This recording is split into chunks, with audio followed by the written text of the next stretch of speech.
कैसे आप लोग पढ़ते हैं आज की क्लास। आज जो हमारी क्लास है भारतीय संविधान को लेकर के ही है। भारतीय संविधान में अब तक हम 4 क्लासेस पढ़ चुके हैं, जिनमें हमने भारत की संवैधानिक शुरुआत और भारत की संविधान सभा के निर्माण और संविधान के निर्माण के बारे में पढ़ा था। 1773 के रेगुलेटिंग एक्ट से हमारी क्लास शुरू हुई और वह क्लास 26 जनवरी 1950 को हमारा संविधान पूर्ण रूप से जब तक लागू हुआ तब तक हमने 4 क्लासों में अध्ययन किया। आज हमारी क्लास उससे आगे संविधान में रहेगी। महत्वपूर्ण क्लास है।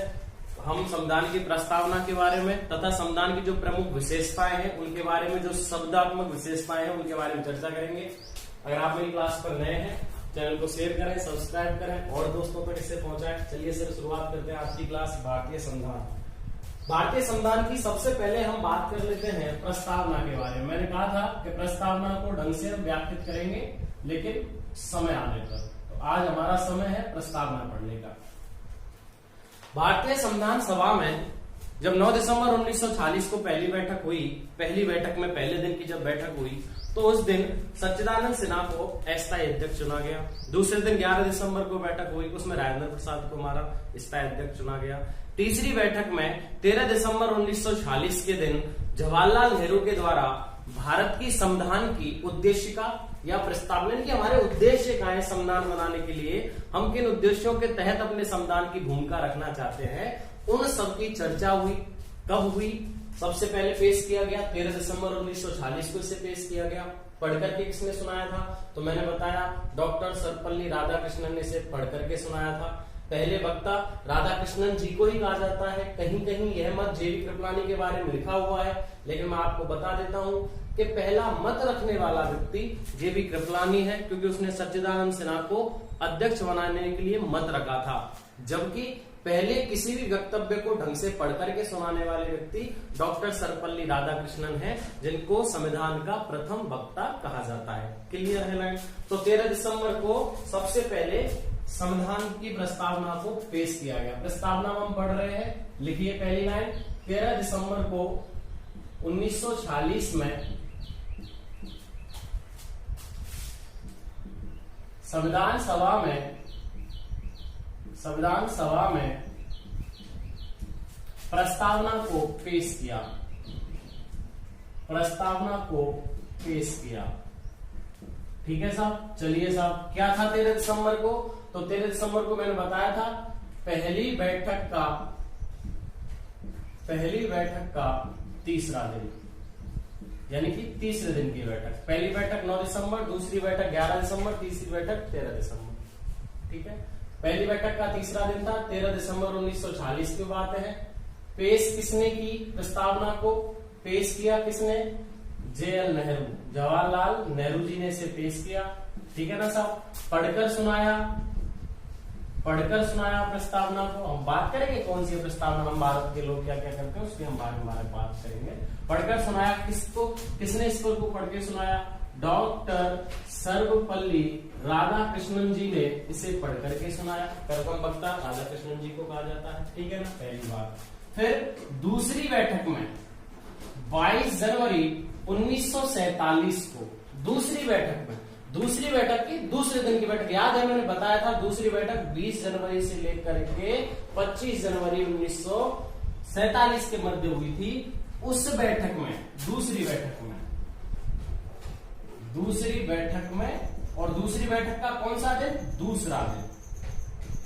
जैसे वो तीसरा दिन था, ऐसे ये दूसरा दिन। पहली बैठक हुई थी 20 जनवरी को, दूसरी बैठक हुई थी 22 जनवरी को। ठीक है ना साहब। चलिए, दूसरे दिन को इस पर चर्चा हुई। किस पर? प्रस्तावना पर चर्चा या बहस हुई। कब हुई? प्रस्तावना पर चर्चा या बहस 22 जनवरी 1947 को हुई। और इसी दिन इसे क्या किया गया था? अंगीकृत किया गया, यानी अंगीकार किया गया। किसको अंगीकार किया गया? प्रस्तावना को। किसको अंगीकार किया गया? प्रस्तावना को। क्लियर है? नॉर्मल सी बात है समझना। सबसे पहले 13 दिसंबर 1940 को संविधान सभा में प्रस्तावना को पेश किया जवाहरलाल नेहरू के द्वारा, पढ़कर के सुनाया राधाकृष्णन ने। पहली बैठक का तीसरा दिन था, तीसरे दिन की बैठक थी पहले बैठक में। दूसरी बैठक में दूसरे दिन 22 जनवरी 1947 को संविधान की प्रस्तावना पर बहस हुई, संविधान की प्रस्तावना पर बहस हुई, चर्चा हुई और इसको अंगीकृत किया गया था। याद रखना प्रस्तावना क्या है, तो राजनीतिक आदर्शों की औपचारिक घोषणा मात्र है। प्रस्तावना क्या है? राजनीतिक विचारों की औपचारिक घोषणा मात्र है। अच्छी लाइन है, आई हुई लाइन है कि क्या है प्रस्तावना क्या है, तो कुछ नहीं है, हमारे जो राजनीतिक विचार हैं कि हमको अपने समाज को, अपने देश को, अपने संविधान को, अपने कानून को, अपने लोगों को, अपने नागरिकों को किस तरीके से संतुष्ट रखना है, किस तरीके से उनके अधिकार दिलाने हैं, किस तरीके से समानता के विचार रखने हैं, उन सब का औपचारिक घोषणा मात्र है। राजनीतिक विचारों की औपचारिक घोषणा मात्र किसको कहा गया है? प्रस्तावना को कहा गया है। किसको कहा गया है? प्रस्तावना को। प्रस्तावना थोड़ी लंबी है, इसलिए मैं इसको हटा करके आपको बताता हूँ। स्क्रीनशॉट ले लीजिए, जो लिख नहीं रहे हैं, नोट्स नहीं बना रहे, बाकी का आप इनमें नोट्स बनाते चलिए, अच्छे रहेंगे। चलिए साहब प्रस्तावना की बात करते हैं। एक एक लाइन को मैं आपके चर्चा में शुरू करता हूं। देखिए प्रस्तावना है क्या? प्रस्तावना सबसे पहली लाइन, हम भारत के लोग। प्रस्तावना लिखिए, हम भारत के लोग। लिखिए क्यों, जरूरी क्यों है, उसका कारण है आजकल क्वेश्चंस बन के आते हैं तो पूछा जाता है कि किस किस की समानता दी गई है, किस किस की स्वतंत्रता दी गई है, कौन कौन से शब्दों को जोड़ा गया है, कौन कौन सी लाइन में जोड़ा गया है, कौन कौन सी लाइन में जोड़ा गया है। तो सबसे पहली लाइन है, हम भारत के लोग। भारत को एक संपूर्ण प्रभुत्व संपन्न, भारत को एक संपूर्ण प्रभुत्व संपन्न। एक एक लाइन का अर्थ मैं आपको बताऊंगा, एक एक शब्द का अर्थ बताऊंगा, चिंता बिल्कुल मत करिए। समाजवादी, पंथ निरपेक्ष, समाजवादी, पंथ निरपेक्ष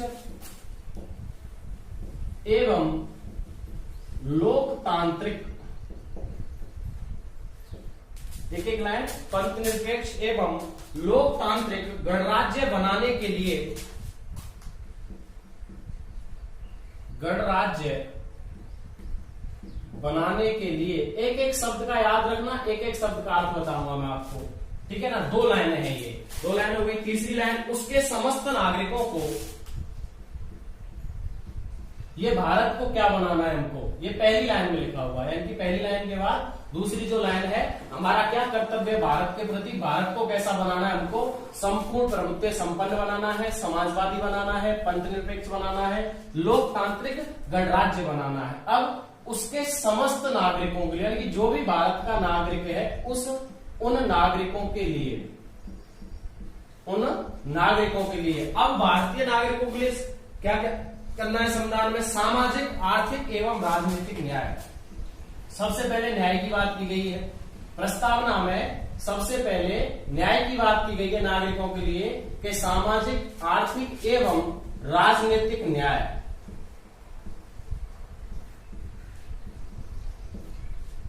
सामाजिक, आर्थिक एवं राजनीतिक न्याय समस्त नागरिकों के लिए। दूसरा, फिर स्वतंत्रता है, विचार, अभिव्यक्ति, धर्म, विश्वास व उपासना की स्वतंत्रता। विचार, अभिव्यक्ति, धर्म। देखिए एक एक शब्द जोड़ते जाइए, विचार, अभिव्यक्ति, धर्म, विश्वास व उपासना की स्वतंत्रता। विश्वास व उपासना की स्वतंत्रता।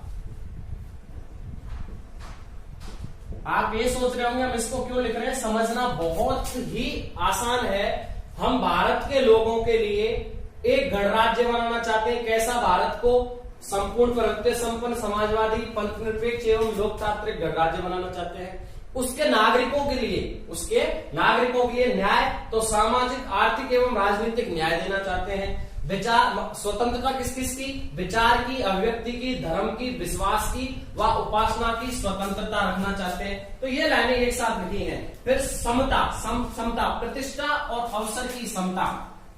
प्रतिष्ठा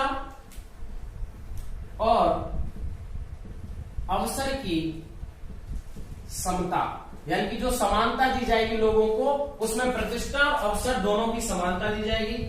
उनको प्राप्त कराने के लिए व्यक्ति की गरिमा, राष्ट्र की एकता। देखिए, और उनको प्राप्त कराने के लिए, यानी कि इन चीजों को प्राप्त कराने के लिए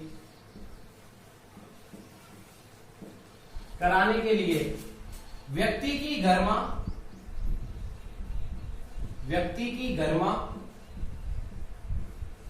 व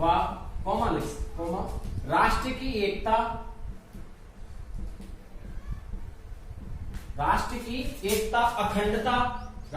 एकता अखंडता सुनिश्चित कराने वाला, एकता और अखंडता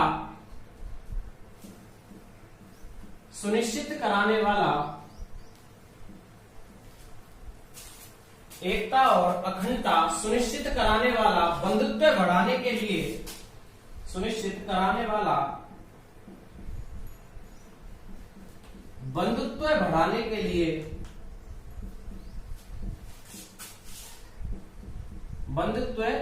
लिए, देखिए फिर देख लीजिए, एक लाइन में देश को क्या बनाना है, दूसरे लाइन में नागरिकों के लिए न्याय देना है, फिर उसके बाद उनको स्वतंत्रता किस किस की देनी है, फिर उनकी गरिमा, उनकी प्रतिष्ठा, उनके अवसर की समानता, राष्ट्र की एकता अखंडता सुनिश्चित कराने वाला और आपस में भाईचारा बंधुत्व बढ़ाने के लिए दृढ़ संकल्पित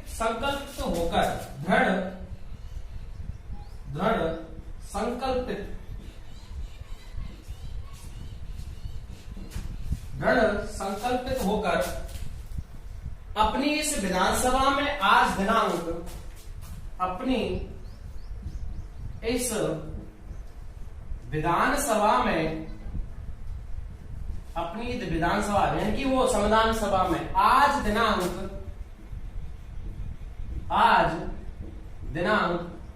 26 नवंबर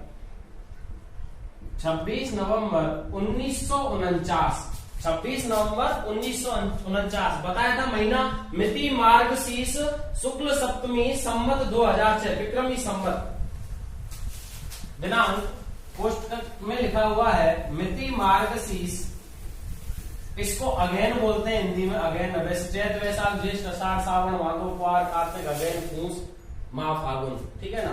तो मिति मार्गशीर्ष शुक्ल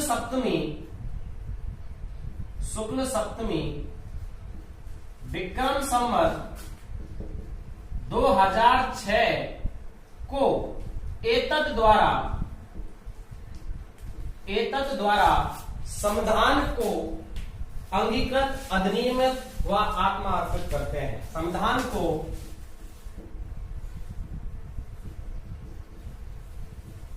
अंगीकृत, देखिए इस लाइन को मैं थोड़ा यहां पे लिख दे रहा हूं, गैप है इस चक्कर में, अधिनियमित व आत्मा अर्पित करते हैं। यह है हमारी संविधान की प्रस्तावना। ये क्या है? हमारी संविधान की प्रस्तावना है, यानी कि हमारी संविधान की प्रस्तावना, हमने संविधान क्यों बनाया, हमने हमारे संविधान बनाने के उद्देश्य क्या है, ये सब हमारी संविधान की प्रस्तावना में दे रखे हैं। इसको समझना जानना उतना ही जरूरी है जितना संविधान को हम पढ़ेंगे, क्योंकि सबसे पहले तो हमने संविधान क्यों बनाया वो सब कुछ यहाँ है। देखिए क्या क्या है। पहली बात, हमारा पूरा संविधान हमारे भारत के लोगों में निहित है, यानी कि अगर इसके मूल तत्व निकाले जाएं तो संविधान के अधिकार का जो स्रोत है वो भारत के लोग हैं। मूल तत्व इसके 4 हैं। मूल तत्व इसके कितने? मात्र 4 हैं। हमारी पूरी प्रस्तावना के मूल तत्व 4 हैं। मूल तत्व याद रखना, मूल तत्व प्रस्तावना के 4 हैं। पहला मूल तत्व है भारत में संविधान के अधिकार के स्रोत, यानी कि भारत में संविधान के अधिकार के स्रोत जिनको मिले हैं वो कौन है? भारत के लोग। भारत के लोग कौन है? संविधान के अधिकार के स्रोत। लिख लीजिए आप, मैं इसी में यही इसीलिए लिख रहा हूं जिससे मुझे मिटाना नहीं पड़े, क्योंकि इसी में मुझे कुछ समझाना है। संविधान के अधिकार के स्रोत। अगर आपको छोटा दिख रहा है तो मैं बोल रहा हूं, आप उस तरीके से लिख लीजिए। तो मूल तत्व है, यानी कि हमारा जो अधिकार है, जो हम संविधान बना रहे हैं वो किसके लिए बना रहे हैं, तो वो उनका जो मूल स्रोत है संविधान के अधिकारों का, वो भारत के लोग हैं। दूसरा जो मूल तत्व है वो है भारत की प्रकृति। दूसरा जो मूल तत्व है वो है भारत की प्रकृति, मतलब भारत की प्रकृति कैसी होगी, भारत कैसा होगा, तो देखो ऐसा होगा, भारत को एक संपूर्ण प्रभुत्व संपन्न समाजवादी पंथनिरपेक्ष एवं लोकतांत्रिक गणराज्य हमको बनाना है। ये मूल तत्व है दूसरा हमारी प्रस्तावना का, संविधान की प्रस्तावना का दूसरा मूल तत्व है। तीसरा मूल तत्व है संविधान के उद्देश्य, यानी कि नागरिकों को हम क्या देंगे। तीसरा जो मूल तत्व है प्रस्तावना का वो है संविधान के उद्देश्य, मतलब हम नागरिकों को क्या देंगे, हमारा संविधान बनाने का उद्देश्य क्या है, किस भूमिका से हम संविधान बना रहे हैं। तो सामाजिक, आर्थिक और राजनीतिक न्याय देंगे, विचार, अभिव्यक्ति, धर्म, विश्वास व उपासना की स्वतंत्रता देंगे, प्रतिष्ठा और अवसर की समता, समानता देंगे या समता देंगे, समानता नहीं समता शब्द है, उनको प्राप्त कराने के लिए व्यक्ति की गरिमा, राष्ट्र की एकता और अखंडता सुनिश्चित कराने वाला बंधुत्व बढ़ाने के लिए हम संविधान बनाएंगे। ये संविधान के उद्देश्य हैं। संविधान के क्या है, उद्देश्य हैं। और यह प्रस्तावना का तीसरा मूल तत्व है। प्रस्तावना का कौन सा मूल तत्व है, तीसरा। और चौथा तिथि। चौथा क्या है, देख लो इसमें क्या बचा नीचे, तिथि। भाई तिथि क्या, संविधान को अंगीकृत, आत्मार्पित और अधिनियमित करने की तिथि। तो संविधान की प्रस्तावना के कितने तत्व है, 4। भारत के लोग संविधान के अधिकार के स्रोत है, लिख लेना आगे। दूसरा मूल तत्व भारत की प्रकृति कैसी होगी, तीसरा संविधान के उद्देश्य क्या है, नागरिक को हम क्या क्या देंगे, और चौथा तिथि। क्लियर है, ये है हमारे संविधान की मूल प्रस्तावना। देखिए चलिए साहब मैं इसको मिटाता हूं, फिर हम इसके बारे में और चर्चा करते हैं। आप इसका स्क्रीनशॉट ले लीजिए, लिख लीजिए, मूल तत्वों के बारे में लिख लीजिए, पूरी प्रस्तावना आपने लिख ली। अब हम इन शब्दों के बारे में चर्चा करेंगे सर, एक एक शब्द के बारे में चर्चा करेंगे, सो आप उसको समझिए। नोट्स बनाते जाइए, लिखते जाइए, साथ साथ समझते जाइए क्लासों को। एक एक क्लास के सारे नोट्स आप लिखिए। मुझे पक्का विश्वास है कि जिस संविधान के टॉपिक में मैं आपके साथ जुड़ूंगा या जो संविधान का टॉपिक मैं आपको कराऊंगा उसमें आपको अपने एग्जाम लेवल के लिए कोई भी बुक पढ़ने की जरूरत नहीं पड़ेगी, कम से कम अपने इस टॉपिक में, ठीक है ना। बाकी का क्वेश्चंस हैं, पेपर में क्वेश्चंस इधर उधर से बनते रहते हैं, हमको उन सब का ज्ञान हो जाता है जब उनकी व्यवहारिक नॉलेज हमारे दिमाग में आ जाती है सर। चलिए सर, शेयर करते रहना चैनल को दोस्तों के साथ। आगे चलते हैं। भारतीय संविधान प्रस्तावना हमारी चल रही है, प्रस्तावना की बात कर रहे हैं। देखिए सबसे पहले 1960 में बेरुवाड़ी संघ मामला आया था। ये सबसे पहले 1960 में एक बेरुवाड़ी संघ मामला आया। अच्छा ये क्या था, तो हमको इसके बारे में बस इतना समझना है कि भारत पाकिस्तान के समझौतों को लेकर के कोई मामला था, ये कोई विवाद था। भारत पाकिस्तान के समझौतों को लेकर के एक विवाद था, उसको सुलझाने के लिए बेरुवाड़ी संघ मामला 1960 में पारित हुआ। इसके तहत इस मामले ने, यानी कि इस संघ ने प्रस्तावना को संविधान का अंग नहीं माना। यानी कि पहले प्रस्तावना संविधान का अंग था, लेकिन इसके द्वारा भारतीय प्रस्तावना को, संविधान की प्रस्तावना को संविधान का अंग नहीं माना। याद रखना, भारत की संविधान की प्रस्तावना हिंदी में लिखी हुई है सर। किस में लिखी हुई है, हिंदी में। बाकी की पूरा का पूरा जो संविधान है उसकी 3 प्रति बनी है, 2 बनी है इटैलिक मतलब अंग्रेजी की, और 1 बनी है हिंदी की। मैंने कल बताया था बसंत कृष्ण वैद्य नाम के व्यक्ति हैं जिन्होंने हिंदी में संविधान का लेखन किया है, और एक बिहारी नारायण जी हैं जिन्होंने इटैलिक श्रेणी में इसका लेखन किया है। मैंने बताया है, आप याद रखना, पिछली क्लास में बताया है। तो प्रस्तावना को संविधान का अंग नहीं माना, लेकिन इसके बाद 1973 में केशवानंद भारती विवाद मामला जो केरल राज्य के विरुद्ध में था, ठीक है ना, इसके तहत संविधान को प्रस्तावना का अंग पुनः माना गया। सॉरी, प्रस्तावना को संविधान का अंग, प्रस्तावना को संविधान का अंग पुनः माना गया। ठीक है ना साहब, प्रस्तावना के बारे में चर्चा कर रहे हैं हम। चलिए आगे चलते हैं। देखिए संविधान में इसमें क्या ये बाध्य योग्य है प्रस्तावना, इसमें यह भी बताया इसने कि ये बाध्य योग्य नहीं है, बाध्य योग्य नहीं है, मतलब इसके तहत आप इसमें कोई बदलाव नहीं कर सकते हो प्रस्तावना में। प्रस्तावना में किसी भी शब्द को जो मूल जो उसका जो लिखा हुआ है, मूलतः जो लिखी हुई है उसमें आप कोई बदलाव नहीं कर सकते। हाँ, उसमें नए शब्द जोड़ सकते हैं आप, लेकिन यह बाध्य योग्य नहीं है, सर्वोच्च न्यायालय के अधीन नहीं है प्रस्तावना, तो ये बाध्य योग्य नहीं है, इस पर आप अपील नहीं कर सकते, इसके विरुद्ध आप जा नहीं सकते न्यायालय में। इसमें आप बदलाव नहीं कर सकते हैं, चेंजेस नहीं कर सकते हैं, कोई भी शब्द हटा नहीं सकते, लेकिन जोड़ सकते हैं, जोड़ा गया। 42वां संविधान संशोधन,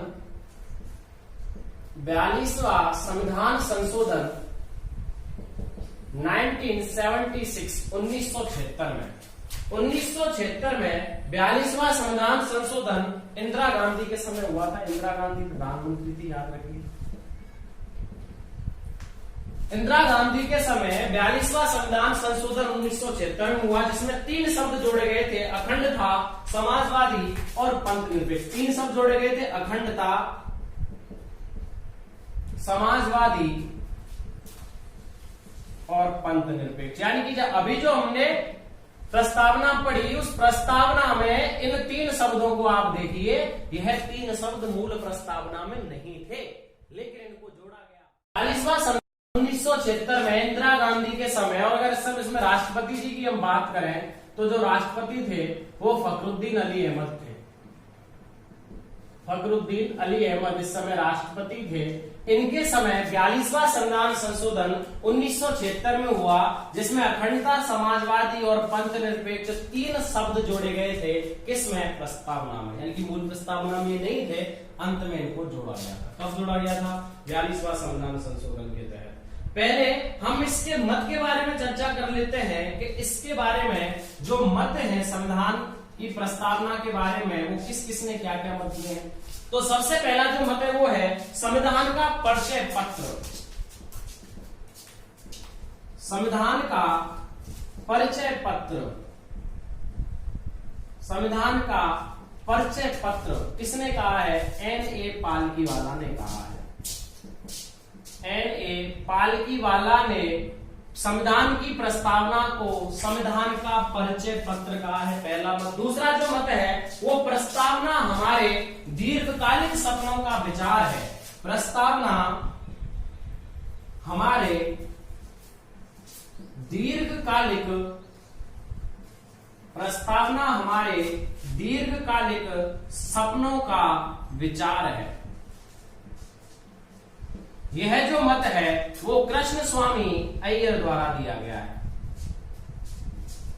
कृष्ण स्वामी अय्यर, इनका पूरा नाम अल्लाह जी कृष्ण स्वामी अय्यर है, ये वही है। प्रस्तावना हमारे दीर्घकालिक सपनों का विचार है, ये सर कृष्ण स्वामी अय्यर, अल्लाह जी कृष्ण स्वामी अय्यर के द्वारा दिया गया है। कुंजी नोट कहा गया है अर्नेस्ट वारकर के द्वारा। कहा क्या गया है सर? कुंजी नोट। कुंजी नोट कहा गया है अर्नेस्ट वारकर के द्वारा, इसे कुंजी नोट कहा गया। किसको? संविधान की प्रस्तावना को कुंजी नोट कहा है। अगर हम कन्हैयालाल माणिक्यलाल मुंशी की बात करें तो उन्होंने कहा है कि यह हमारी लोकतांत्रिक गणराज्य का भविष्य फल है। हमारे लोकतांत्रिक गणराज्य का भविष्य फल है। कौन? प्रस्तावना। किसने कहा है साहब? के.एम. मुंशी, कन्हैयालाल माणिक्यलाल मुंशी जी ने कहा है कि प्रस्तावना हमारे लोकतांत्रिक गणराज्य का भविष्य फल है। संविधान की आत्मा, संविधान की कुंजी ठाकुरदास भार्गव ने कहा है। संविधान की आत्मा, संविधान की आत्मा, संविधान की कुंजी,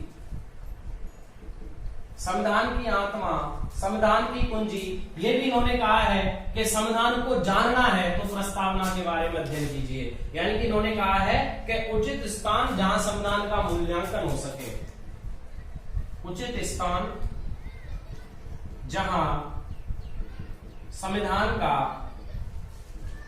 मूल्यांकन हो सके, उचित स्थान जहां संविधान का मूल्यांकन हो सके, किसने कहा है? ठाकुर भार्गव ने। ठाकुर भार्गव ने इसको संविधान की कुंजी कहा है, संविधान की आत्मा कहा है, उचित स्थान जहां संविधान का मूल्यांकन हो सके। ठाकुर दास भार्गव या ठाकुर भार्गव दास कौन है जिन्होंने इनको संविधान की आत्मा, संविधान की कुंजी, स्थान जहाँ पर संविधान का मूल्यांकन हो सके, संविधान की प्रस्तावना के बारे में ये मत इनके द्वारा दिए गए। क्लियर है ना सर? तो ये है संविधान की प्रस्तावना। क्लियर है? चलिए आगे चलते हैं। संविधान की विशेषताओं के बारे में हम अध्ययन करेंगे। संविधान की प्रस्तावना के बारे में हमने पढ़ा कौन कौन से शब्द हैं, कौन कौन से इसके मूल तत्व हैं। 4 मूल तत्वों के बारे में हमने पढ़ा। ठीक है ना भाई? सबसे पहले भारत के अधिकार के जो स्रोत हैं, संविधान के अधिकार के स्रोत भारत के लोग, दूसरा भारत की प्रकृति कैसी रहेगी, फिर संविधान के उद्देश्य क्या है, और फिर संविधान की तिथि। ये 4 मूल तत्वों के आधार पर प्रस्तावना का विचार किया गया। 22 जनवरी 1947 को अंगीकृत किया। यह संविधान का अंग था। 1960 के बेरूबाड़ी संघ मामले के, जो भारत पाकिस्तान का कोई विवादित समझौता था, मामला था, उसके तहत इसको संविधान का अंग नहीं माना। लेकिन 1973 भारत बनाम केशवानंद भारती बनाम केरल राज्य जो मामला था, उसके तहत इसको संविधान का अंग माना गया था। इसमें मूल प्रस्तावना वाद योग्य नहीं है। आप इसको चुनौती नहीं दे सकते, इसमें बदलाव नहीं कर सकते हैं, केवल इसके शब्दों में बदलाव नहीं कर सकते, शब्द जोड़ सकते हैं। तो शब्द जोड़े गए थे, 3 शब्द 42वें संविधान संशोधन के तहत जोड़ा गया था। पंथनिरपेक्ष, अखंडता और समाजवादी शब्द जोड़े गए थे। क्लियर है ना साहब? चलिए आगे चलते हैं। अब हम पढ़ते हैं एक एक शब्द का अर्थ। मैंने बताया था ना, एक एक शब्द का मैं अर्थ आपको बताऊंगा, तो आप इसका नोट डाल सकते हैं। संविधान की विशेषताएं, संविधान की विशेषताएं, और विशेषताओं में संविधान का शब्दार्थ हमको पढ़ना है, शब्दार्थ पढ़ना है। तो सबसे पहले संपूर्ण प्रभुत्व संपन्न, जो आपने लिखा देखा था, संपूर्ण प्रभुत्व संपन्न या संपूर्णता, इसका अर्थ क्या है? इस शब्द का अर्थ छोटा सा अर्थ है, बस इतना समझना है कि भारत जो देश है वो किसी पर निर्भर नहीं है। इसका मतलब है भारत स्वयं अपने आप में परिपूर्ण है। मतलब भारत ना तो किसी दूसरे पर निर्भर है और ना ही किसी के अधीन है। इसका अर्थ है, लिखिए आप, कि भारत ना तो किसी पर निर्भर है और ना ही किसी के अधीन है। इसका मतलब है संप्रभुता या संपूर्ण प्रभुत्व संपन्न, पहला शब्द जो प्रमुख शब्द हमने पढ़ा। दूसरा शब्द है समाजवादी। अच्छा, समाजवादी शब्द कब जोड़ा गया था? 42वें संविधान संशोधन के तहत जोड़ा गया था। हमने लिखा अभी, समाजवादी शब्द किसके तहत जोड़ा गया था? 42वें संविधान संशोधन के तहत। हमारा जो भारतीय समाज है वो लोकतांत्रिक है। हमारा समाज कैसा है? लोकतांत्रिक है, लोगों का समाज है, लोगों से मिलकर के बना है। कौन सा समाज है हमारा? लोकतांत्रिक समाज है। कैसा समाज है? लोकतांत्रिक। इसमें जो अर्थव्यवस्था है हमारे भारत की, समाजवादी में लिखा हुआ है, हमारी अर्थव्यवस्था निजी एवं सरकारी संस्थाओं से मिलकर के चलती है। हमारी जो अर्थव्यवस्था है वो निजी एवं सरकारी संस्थाएं दोनों में निहित है। वो भी समाजवादी शब्द का अर्थ है। किसका अर्थ है? समाजवादी शब्द का अर्थ है। समाजवाद शब्द का अर्थ है गरीबी, उपेक्षा, बीमारी एवं अवसर की समानता। गरीबी, उपेक्षा, बीमारी एवं अवसर की समानता। यानी कि हमारे समाज में जो भी व्यक्ति निवास कर रहे हैं उन सबके लिए समान कानून बनेंगे, समान सामाजिक नियम बनेंगे। वो सब समाजवादी अर्थ है। कैसा अर्थ है? समाजवादी। यानी कि समाजवादी शब्द, हमारा समाज लोकतांत्रिक है, लोगों से मिलकर के बना है। हमारे समाज की अर्थव्यवस्था जो समाजवादी अर्थव्यवस्था है वो निजी एवं सरकारी संस्थाओं दोनों में निहित है। और हमारी समाजवादी जो है, जो लोकतांत्रिक समाज है, इसका अर्थ है कि गरीबी, उपेक्षा, बीमारी और अवसर, यानी कि अवसर में सबको समानता मिलेगी। बीमारी में कोई भी व्यक्ति हो उसको समान इलाज दिया जाएगा। उपेक्षा किसी की किसी भी तरीके से धर्म, जाति, लिंग आधार पर नहीं की जाएगी। और गरीबी अगर है तो उन सबको, चाहे वो गरीब है चाहे अमीर है, सबको समान व्यवहार किया जाएगा सरकार के द्वारा। तो यह है हमारा समाजवादी है। यह है क्या है हमारा समाजवादी है। ठीक है ना भाई, याद रखना, अगर इन चीजों को खत्म करेगा कोई तो सर्वोच्च न्यायालय कोई अधिकार और किसी को नहीं है। याद रखिए, समाजवादी जो विचार है उन विचारों को अगर कोई खत्म करता है तो उसकी जो स्वतंत्रता है वो किसके पास है, उसका जो अधिकार है वो किसके पास है, तो वो जो अधिकार है वो हमारा सर्वोच्च न्यायालय के पास है। किसके पास है? सर्वोच्च न्यायालय के। 1991 में नई आर्थिक नीति आई थी। 1991 में नई आर्थिक नीति आई जिसके तहत हमारी अर्थव्यवस्था को उदारीकरण, निजीकरण एवं वैश्वीकरण में बदल दिया। हमारी अर्थव्यवस्था को उदारीकरण, निजीकरण एवं वैश्वीकरण करने पर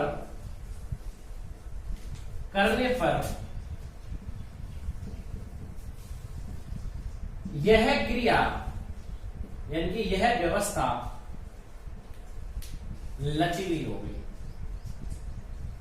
और यह हम आराम से समझ जाएंगे जब हम चीजों का उदारीकरण और निजीकरण भारतीय अर्थव्यवस्था में पढ़ेंगे, तब आराम से समझ में आ जाएगा कि जो नियम कानून बराबर थे उनमें थोड़ी असमानता हो गई, वो चीजें लचीली हो गई। वो किसके कारण हुई है? तो 1991 में जो नई आर्थिक नीति आई थी उसमें उदारीकरण, निजीकरण और वैश्वीकरण की भूमिका के कारण ये जो व्यवस्था है वो कैसी हो गई? लचीली हो गई। तो तीसरा शब्द कौन सा था? दूसरा शब्द कौन सा था? समाजवादी। तीसरा शब्द की बात करते हैं पंथनिरपेक्ष। पंथनिरपेक्ष भी 42वां संविधान संशोधन के तहत भारतीय संविधान सभा में जोड़ा गया। इसका मतलब यह है कि हमारा कोई भी राजकीय धर्म नहीं होगा। इसका मतलब यह है पंथनिरपेक्षता कि हमारा कोई भी राजकीय धर्म नहीं होगा और जो भी कोई अपना नागरिक है उसके धार्मिक कार्यों से उसको वंचित नहीं रखा जाएगा। पंथनिरपेक्ष का मतलब लिखिए कि हमारा कोई राजकीय धर्म नहीं होगा और जो भी कोई नागरिक है भारत का उसको उसके धार्मिक कार्यों से वंचित नहीं रखा जाएगा। किसका मतलब है? पंथनिरपेक्ष शब्द का मतलब है। किसका मतलब है? पंथनिरपेक्ष शब्द का मतलब है। अगला शब्द लोकतांत्रिक आया। ठीक है ना भाई, एक समाज हमारा लोकतांत्रिक है तो इस लोकतांत्रिक शब्द को हमें समझना है कि साहब ये लोकतांत्रिक चीज क्या है। लोकतांत्रिक मत का मतलब है कि भारत का जो शासन है वो भारत की जनता में निहित है। देखिए, लोकतांत्रिक का मतलब है कि भारत का जो शासन है वो भारत की जनता में निहित है। भारत की जनता ही भारत के शासन का निर्वाचन करेगी। करती भी कौन है? जनता भी करती है। कहीं हम प्रत्यक्ष रूप से करते हैं, कहीं हम अप्रत्यक्ष रूप से करते हैं। भाई, प्रत्यक्ष रूप से जिनको हम डायरेक्ट वोट देते हैं, जैसे हम एमएलए को वोट देते हैं, एमपीज को वोट देते हैं, तो वो हम वोट देते हैं। वो लोग अप्रत्यक्ष रूप से राष्ट्रपति का निर्वाचन करते हैं, उपराष्ट्रपति का निर्वाचन करते हैं, राज्यसभा के सदस्यों का निर्वाचन करते हैं, अप्रत्यक्ष रूप से करते हैं। तो जहां हमारे यहाँ जनसंख्या अधिक थी इसलिए हमने हमारे देश का जो लोकतंत्र है, जो भारत के नागरिकों के द्वारा चुना जाना है, वो कहीं पे प्रत्यक्ष कर रखा है, कहीं पे अप्रत्यक्ष कर रखा है। प्रत्यक्ष शायद स्विट्जरलैंड में है। स्विट्जरलैंड देश में प्रत्यक्ष निर्वाचन है। कैसे निर्वाचन है? प्रत्यक्ष निर्वाचन है। अमेरिका में भी प्रत्यक्ष निर्वाचन है। अमेरिका में भी क्या है? प्रत्यक्ष निर्वाचन है। ठीक है ना साहब? तो लोकतांत्रिक का मतलब हो गया कि भारत का शासन भारत की जनता में ही निहित है। क्लियर है साहब? चलिए आगे चलते हैं। गणतंत्र, गणराज्य शब्द हमने पढ़ा। गणतंत्र या गणराज्य शब्द हमने पढ़ा। अरे इसमें समझना क्या है? सीधी सी बात है कि भारत का जो राष्ट्रपति होगा वो वंशानुगत नहीं होगा। इसका मतलब यह है कि भारत का जो राष्ट्रपति होगा वो वंशानुगत नहीं होगा, वो भारत की जनता के द्वारा चुनाया जाएगा। वो गणतंत्र है, वो गणतंत्रात्मक राज्य है, गणराज्य है। गणराज्य का मतलब यह है कि भारत का राष्ट्रपति भारत की जनता के द्वारा निर्वाचित किया जाता है, वह वंशानुगत नहीं होगा। जैसे वंशानुगत होता है ना, ब्रिटेन में राजतंत्रात्मक है, जो राष्ट्र का अध्यक्ष होता है उधर वो राजतंत्रात्मक चल रहा है। ठीक है ना? जैसे अमेरिका में अध्यक्षात्मक है, सीधा का सीधा निर्वाचन किया जाता है। हमारे यहाँ कार्यपालिका का संवैधानिक प्रधान राष्ट्रपति है, वास्तविक प्रधान प्रधानमंत्री है, लेकिन वहां दोनों राष्ट्रपति ही है। ऐसे शासन को अध्यक्षात्मक शासन कहते हैं, प्रेसिडेंटल, ठीक है ना, प्रेसिडेंटल किंगडम कहते हैं ऐसे शासन को, अध्यक्षात्मक शासन कहते हैं। राजतंत्रात्मक बताइए आपको, ब्रिटेन में चल रहा है वंशानुगत, हमारे यहाँ वंशानुगत नहीं, गणराज्य का मतलब, गणतंत्र का मतलब हमारा राष्ट्रपति हम खुद निर्वाचित करेंगे, ठीक है ना। सामाजिक, आर्थिक और राजनीतिक न्याय, 3 शब्द आए कि भाई सबको सामाजिक, आर्थिक एवं राजनीतिक न्याय मिलेगा, सबको सामाजिक, आर्थिक एवं राजनीतिक न्याय मिलेगा, ये 3 शब्द आए। ये रूस की क्रांति से लिए गए, याद रखना, यह रूसी क्रांति से लिए गए हैं 1917 की रूसी क्रांति से ये 3 शब्द लिए गए हैं, सामाजिक, आर्थिक और राजनीतिक। मतलब सीधी सी बात यह है, सामाजिक यानी कि समाज में व्यक्ति को न्याय बराबर, धर्म, लिंग, जाति, आर्थिक, संपत्ति आय के ऊपर, और राजनीतिक में, राजनीति में सबको समानता, ठीक है ना। ये जो वर्ड है तीनों वो रूसी क्रांति से लिए गए। कहां से लिए गए सर? रूसी क्रांति से। देखिए, विचार, अभिव्यक्ति, विश्वास, धर्म और उपासना की स्वतंत्रता दी है। विचार, अभिव्यक्ति, धर्म, उपासना की स्वतंत्रता दी है। ये कहां से लिए गए? सब स्वतंत्रता दी है। अच्छा, ये वर्ड कहां से लिए गए हैं? तो यह 1789 से लेकर के 99 तक जो फ्रांस की क्रांति चली थी, वहां से ये शब्द लिए गए हैं। कौन कौन से? विचार, अभिव्यक्ति, उपासना की स्वतंत्रता, धर्म की स्वतंत्रता, यानी कि सभी लोगों को विचार, अभिव्यक्ति, विश्वास हो रहा है ना इसमें, विश्वास, विचार, अभिव्यक्ति, विश्वास, धर्म एवं उपासना की स्वतंत्रता दी जाएगी।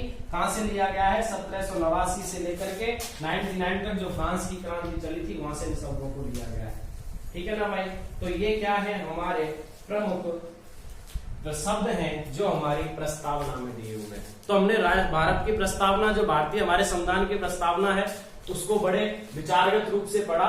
हमने भारत की प्रस्तावना को जाना, कब उसे पेश किया गया, 13 दिसंबर 1940 को अंगीकृत किया गया, 22 जनवरी 1947 को। उसमें जो था, हम भारत के लोग किस किस के लिए मूल तत्व, हम मूल तत्व के हिसाब से इसको पढ़ते हैं। 4 मूल तत्व हमारी प्रस्तावना में थे। संविधान के अधिकार के स्रोत, भारतीय जनता, ठीक है ना भाई, भारत की जनता है संविधान के अधिकार के स्रोत। दूसरा, भारत की प्रकृति कैसी रहेगी, तो भारत कैसा रहेगा? संपूर्ण प्रभुत्व संपन्न राज्य रहेगा, लोकतंत्रात्मक राज्य रहेगा, ये हमारी भारत की प्रकृति रही।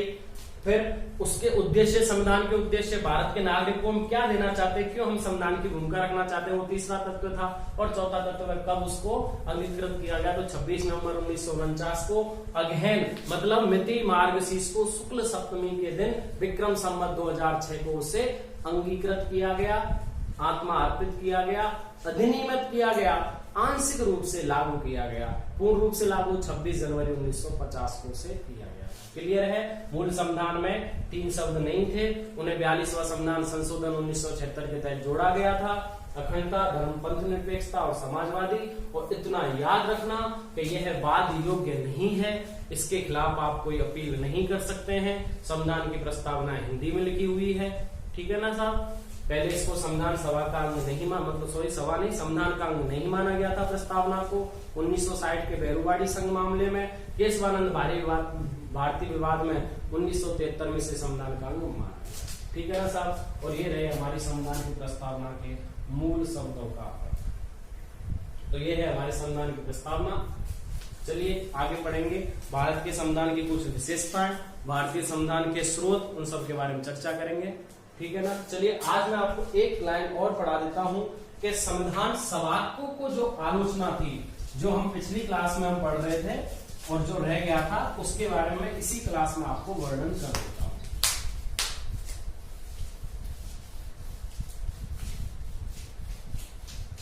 चलिए सर पढ़ लेते हैं। भारतीय संविधान सभा, वापस मैं पिछली क्लास में थोड़ा सा जाने का आपसे स्पष्ट करवाऊंगा। संविधान सभा के बारे में मत कहां से आ गई? संविधान सभा के बारे में मत को लेकर के हम चर्चा करेंगे सर। संविधान सभा के बारे में क्या क्या मत थे, चलिए चर्चा करते हैं उनके बारे में। सबसे पहले मैंने आपको बताया था कि संविधान सभा जो है उसकी जो मोहर थी वो हाथी का प्रतीक था, इसके बारे में हमने चर्चा की। फिर मैंने संविधान सभा के सचिव के बारे में HBR अयंगर के बारे में आपको बताया था। फिर मैंने संविधान सभा के जो प्रारूप का ड्राफ्टमैन थे, ठीक है ना, LN मुखर्जी, उनके बारे में आपको बताया था। संविधान सभा के जो प्रमुख लेखक थे वो प्रेम बिहारी नारायण थे, जिन्होंने इटैलिक श्रेणी में लिखा।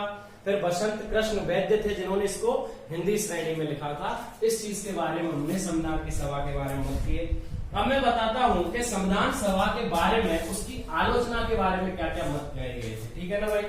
तो आलोचना के मत, पहला अपवहन समिति, जो हमारी प्रारूप समिति है, प्रारूप समिति जिसने संविधान को बनाने में प्रमुख भूमिका निभाई, को अपवहन समिति कहा। अपवहन का मतलब होता है अधिकारों को दबाने वाली समिति। अधिकारों को दबाने वाली समिति यानी कि प्रारूप समिति को अपवहन समिति कहने वाले व्यक्ति थे निराजुद्दीन अहमद। कौन थे? निराजुद्दीन अहमद। निराजुद्दीन अहमद ने संविधान सभा को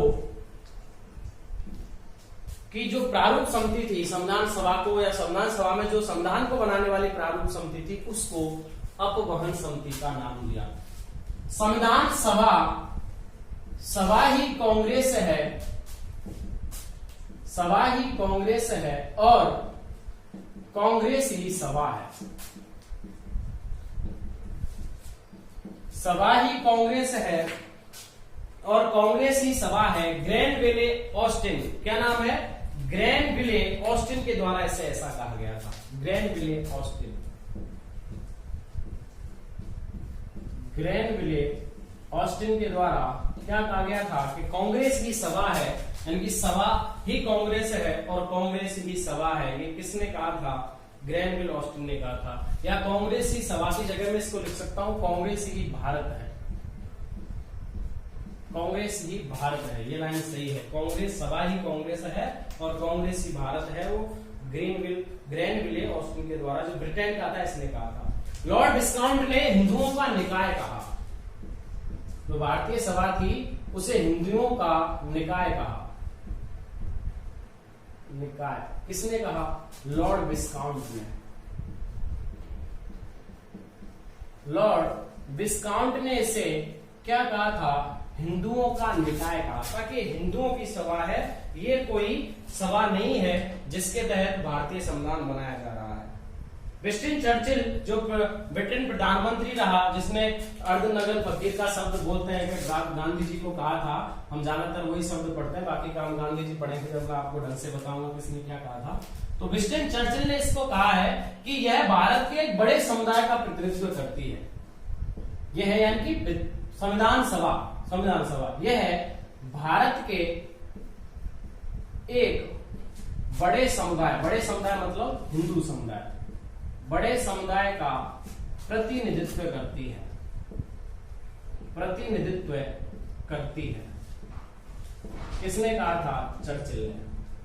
विंस्टन चर्चिल जो नाम का व्यक्ति है, उसने ये कहा है कि यह जो संविधान सभा है वो भारत के बड़े समुदाय का प्रतिनिधित्व करती है, यह कोई सारे समुदायों के लिए नहीं है। किसके लिए कहा गया था? संविधान सभा के लिए कहा गया था। किसके लिए कहा गया था सर? संविधान सभा के लिए ऐसा कहा गया। क्लियर है? तो यह है हमारा मूल संविधान। मूल संविधान के बारे में जो मत दिए गए थे मैंने आपको बताया था, नोट आप लिखी होगी शायद, आपने दोबारा लिख सकते हैं। संविधान सभा को अस्थायी संसद कहते थे। अस्थायी संसद किसे कहा जाता था? संविधान सभा को। अस्थायी संसद किसे कहा जाता था सर? संविधान सभा को अस्थायी संसद कहा जाता था। संविधान सभा की प्रति कितनी बनी थी? 3 बनी थी। उस सब के बारे में हम चर्चा कर चुके हैं। कल से हम संविधान सभा की प्रमुख विशेषताएं, जिनमें हम संविधान के जो स्रोत हैं, कहां से हमको संविधान मिला है, और फिर संविधान की जो अनुसूचियां हैं, अनुभाग हैं, अनुच्छेद है, उन सब के बारे में चर्चा करेंगे। आज के लिए इतना ही। चैनल को शेयर करते रहिए, सब्सक्राइब करते रहिए, दोस्तों तक इसे पहुंचाइए। Thank you sir, thank you everyone.